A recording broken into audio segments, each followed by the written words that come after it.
Түркияның ең үлкен супермаркеттерінің бірі Мигросқа кіріп, продукттың бағасын бірге көрейік. Картоптың килограмм бағасы 170 теңге, оның қасында тұрған жуанның бағасы 245 теңгеге шықты. Одан кейін помидор, болгарский перец и огурцидың бағалары осындай. Енді фруктыға келетін болсақ, апельсиннің килограммы 345-ге келіп тұр. Қызыл алманың бағасы килограммы 570 теңге. Енді фруктыға ең керекті фруктылардың бірі бананның бағасы килограммы 995 теңге келіп тұр.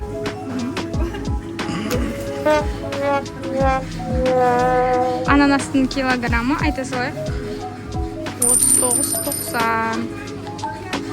Ананас строй, Мигрос ананас адет деп. Штуга. Вау!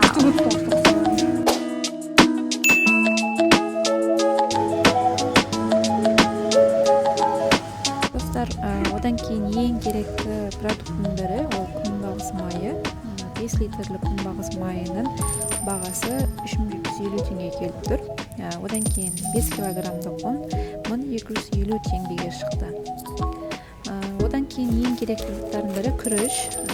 2,5 килограмм күріш 1880-ге келсе, шекер 5 килограммдық шекер 2800 теңге, ал 3 килограммдық шекердің бағасы 1790 теңгеге келді. Одан кейін бізге кетчуп майонезді қарасақ 660 теңге екеуі.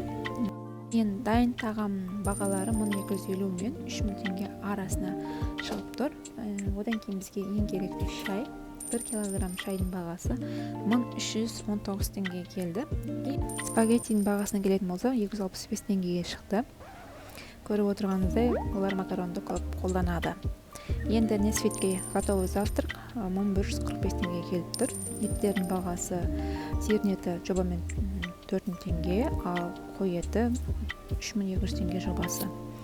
Енді тауықтың етіне келетін болсақ, ішінде примерно 8 штугы бар 1 килограммдық тауықтың аяқтары 1300 теңгеге шығып тұр.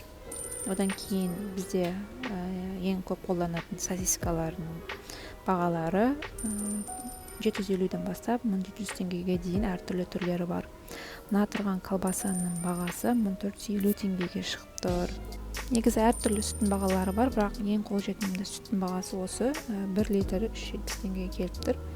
Бізде завтрак ең көп қолданатын жұмыртқаның 15 штугы бізде 920 теңге келіп тұр. Одан кейін сары майлар 1700 теңге мен 5700 теңге аралығында. Нутеллаға келетін болса 750 граммдық нутелланың бағасы 1920 теңге, ал 400 граммда 1070 теңге. Балдың бағасы 460 граммда 2190 теңге келіп тұр. Одан кейін ішетін заттар, осы фьюсти бағасы 250 мл 170 теңге болса, 1 литрі 270 теңге келіп тұр. Колалардың бағасына келетін болса, 2,5 литрлік кола 570 теңгеге шықты. Zero кола 1,5 литрлік бағасы 420 теңге. Ал простой 1 литрлік колалардың бағасы 370 теңге. Одан кейін бізде шайға ішетін вафлидің бағасы 350 теңге болып тұр. 146 граммдық. Одан кейін альбини печеньелары 8 штук 460 теңгеге шықты. Одан кейін шоколадтардың бағасына келетін болсақ, осындай Milka маркасы 184 печеньесі, ал палочкалар 990 теңге. Орео печеньесінің бағасы 36 лира, яғни ол болды 895 теңге. Одан кейін брауни кексі 425 теңге. Енді шоколадтарға келетін болсақ, бұл жерде альбини 95 теңге. Одан кейін KitKat 100 теңгеге келіп тұр. Одан кейін Қазақстанда бар марка Snickers, әрине Snickers'ің бағасы кішкентай 198 теңге. Одан кейін Twix бағасы 198 теңге. Mars, одан кейін оның бағасы 198 теңгеге келіп тұр. Одан кейін Bounty бар, оның бағасы 250 теңгеге шықты. Сағыздың бағасына келетін болса, әртүрлі маркалары бар, бірақ Вивиден деген сағыздың бағасына қарайтын болсақ, 573 теңгеге шығып тұр.